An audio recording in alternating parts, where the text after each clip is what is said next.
Durante toda nuestra vida hemos escuchado acerca de teorías conspiranoicas, raras, extrañas, aterradoras y hasta absurdas. Pero lo curioso de todo esto es que algunas de estas resultaron ser ciertas, y además, muchas están más cerca a nuestra vida de lo que cualquiera pudiese pensar y afectan nuestro día a día.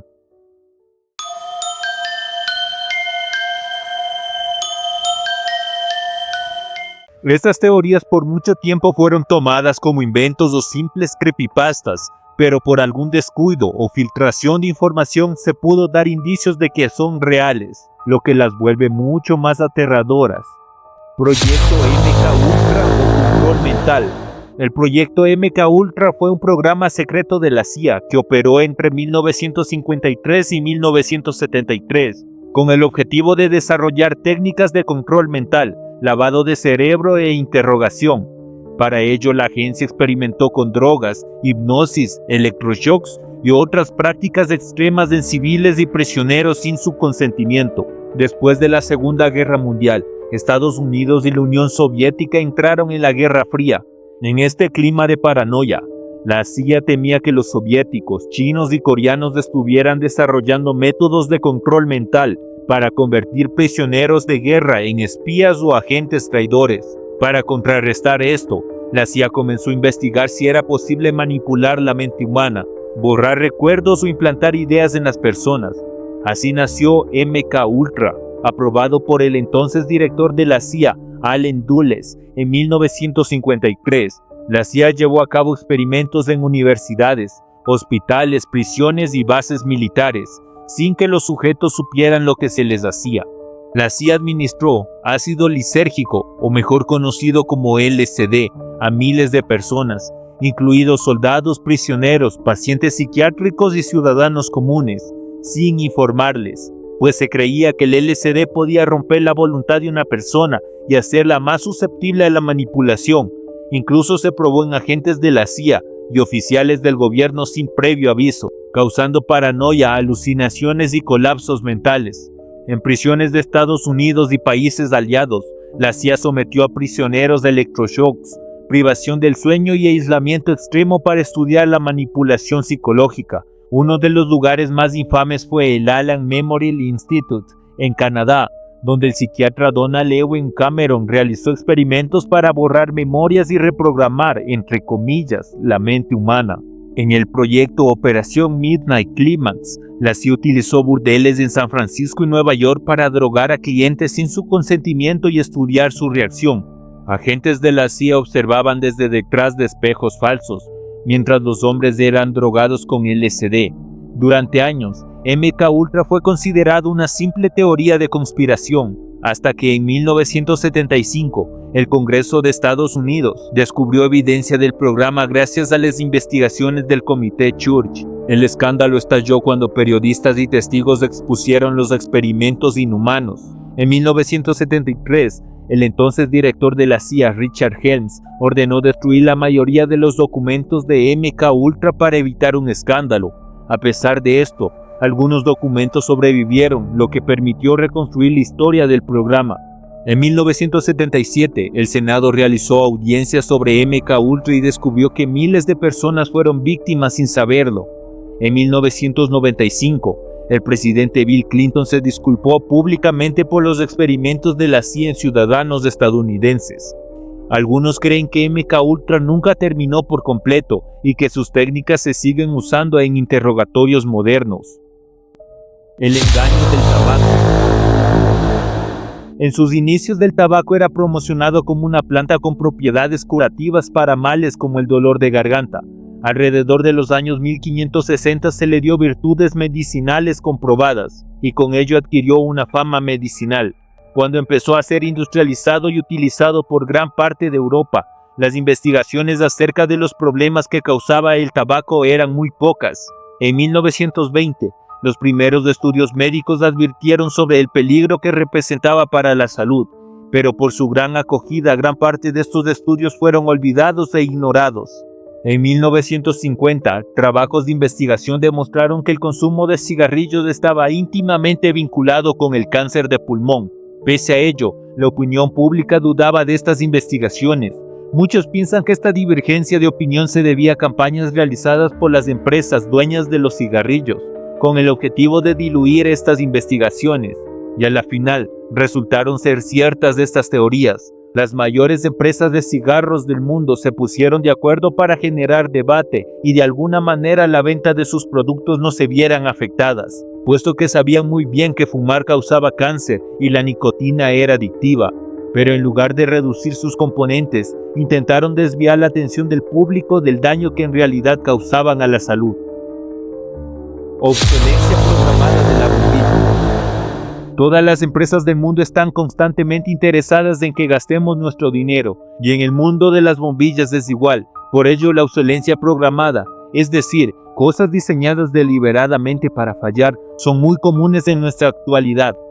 En los años 20, el cartel de Phoebus, un acuerdo entre fabricantes, limitó la vida útil de las bombillas a 1000 horas, cuando se suponía que las bombillas duraban alrededor de 1500 a 2000 horas, esto con el propósito de aumentar las ventas. De acuerdo a registros históricos, las bombillas de esa época duraban sin ningún problema alrededor de 2500 horas. Sin embargo, representaban un problema para los fabricantes, puesto que las personas se tardaban en comprar nuevos productos.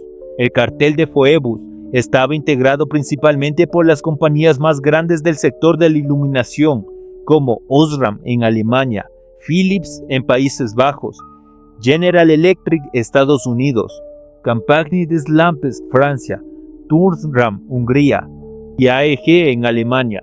Este cartel implementó una multa para aquellos fabricantes que no respetaran las 1000 horas de funcionamiento en las bombillas, además que el filamento de las mismas, previamente hecho de carbono, pasó a ser de tungsteno, con lo que se aseguraba que el funcionamiento fuese muy reducido, aunque la justificación para esto, por parte de las grandes empresas, fue que las bombillas eran mucho más eficientes. En 1980, documentos históricos revelaron pruebas de la existencia del cartel y se revelaba el hecho de que todas las bombillas debían tener una vida útil promedio de 1000 horas, y quienes superaban esos límites eran castigados con multas. Además, las ganancias de estas empresas, posteriores a 1924, fueron muchísimo más grandes que en años anteriores. Y un hecho que demuestra la conspiración de las bombillas es que en la estación de bomberos de Livermore, California, hay una bombilla que ha estado encendida desde 1901 y sigue funcionando, demostrando que es posible fabricar bombillas de larga duración, pero no es rentable. Y hoy por hoy la obsolescencia programada sigue vigente. Varios aparatos electrónicos dejan de funcionar al cumplir cierto número de horas. Ya no son compatibles con las nuevas actualizaciones, no poseen repuestos para repararlos, entre muchas otras razones, demostrando que la teoría del obsoletismo programado es muy real y que empezó en los años 1924 con las bombillas. El espionaje masivo del gobierno de Estados Unidos. PRINCE es un programa secreto de vigilancia creado por la Agencia de Seguridad Nacional de Estados Unidos para espiar comunicaciones digitales de personas en todo el mundo, incluyendo a ciudadanos estadounidenses. El programa se filtró en 2013, cuando Edward Snowden, un ex contratista de la Agencia de Seguridad Nacional, reveló documentos clasificados que mostraban que el gobierno de Estados Unidos recopilaba llamadas telefónicas, correos electrónicos, mensajes y datos personales sin el consentimiento de los ciudadanos. Después de los ataques del 11 de septiembre de 2001, el gobierno de Estados Unidos expandió su vigilancia en su esfuerzo por detectar y prevenir actos de la misma magnitud. El Congreso aprobó la Ley Patriota en 2001, que permitió a las agencias gubernamentales espiar sin órdenes judiciales tradicionales. La Agencia de Seguridad Nacional, junto con otras agencias, creó una red de vigilancia global para recopilar información sobre posibles amenazas, pero en el proceso también empezó a espiar a ciudadanos comunes. PRINCE comenzó en 2007 y fue uno de los programas más importantes de la NSA. Se basaba en la colaboración con grandes empresas tecnológicas para recolectar datos de usuarios. Entre las principales compañías tecnológicas en Estados Unidos estaban Google, Apple, Facebook, Microsoft, Yahoo, Skype y YouTube. Estas empresas, ya sea voluntaria o involuntariamente, proporcionaron acceso a datos de usuarios, lo que permitió a la NSA leer correos electrónicos, rastrear historiales de navegación, grabar llamadas de voz y video, acceder a mensajes privados en redes sociales monitorear ubicaciones en tiempo real. En junio del 2013, Edward Snowden, un ex analista de la NSA, filtró miles de documentos clasificados a los periódicos The Guardian y The Washington Post, con revelaciones claves, las cuales revelaban que la NSA espió a millones de ciudadanos estadounidenses y extranjeros sin su conocimiento.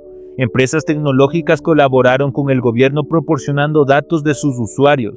Gobiernos aliados de Estados Unidos, como Alemania y Francia, también fueron espiados, incluyendo a líderes políticos como la canciller alemana Angela Merkel. La NSA tenía acceso a redes de telecomunicaciones globales e incluso a servicios de mensajería cifrada. La filtración de Snowden generó un escándalo mundial y críticas a la invasión de la privacidad. Organizaciones de derechos humanos y grupos de privacidad demandaron al gobierno de Estados Unidos. En 2015, Estados Unidos aprobó la Ley de Libertad, que limitó el acceso de la NSA a ciertos datos sin una orden judicial. A pesar de estas reformas, la vigilancia masiva sigue existiendo, aunque con muchas más restricciones legales. El programa PRINCE confirmó que el gobierno de Estados Unidos espiaba a sus ciudadanos y al mundo entero, lo que antes solo se consideraba una teoría conspirativa. La filtración de Snowden demostró cómo la tecnología moderna puede ser usada para monitorear y controlar a la población sin que ésta lo sepa. Durante años, los avistamientos de objetos voladores no identificados han sido reportados en varios lugares del mundo. Sin embargo, muchas veces estos avistamientos han pasado a ser teorías conspirativas o malas interpretaciones de globos meteorológicos. Al menos eso se creía, hasta que hace unos años el gobierno de los Estados Unidos ha desclasificado información acerca de estos ovnis. Todo parte cuando 3 exmilitares en julio de 2023 declararon bajo juramento que Estados Unidos ocultaba ovnis y restos no humanos.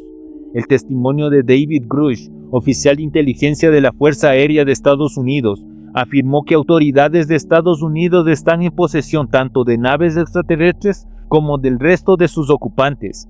Aunque posterior a estas declaraciones, tanto la NASA como el Departamento de Defensa publicó un informe cuya conclusión es que no existían pruebas de que haya visitas alienígenas a la Tierra, ni que las autoridades tengan posesión de objetos espaciales extraterrestres, pasando para muchos a ser una teoría real, confirmando la existencia de naves extraterrestres.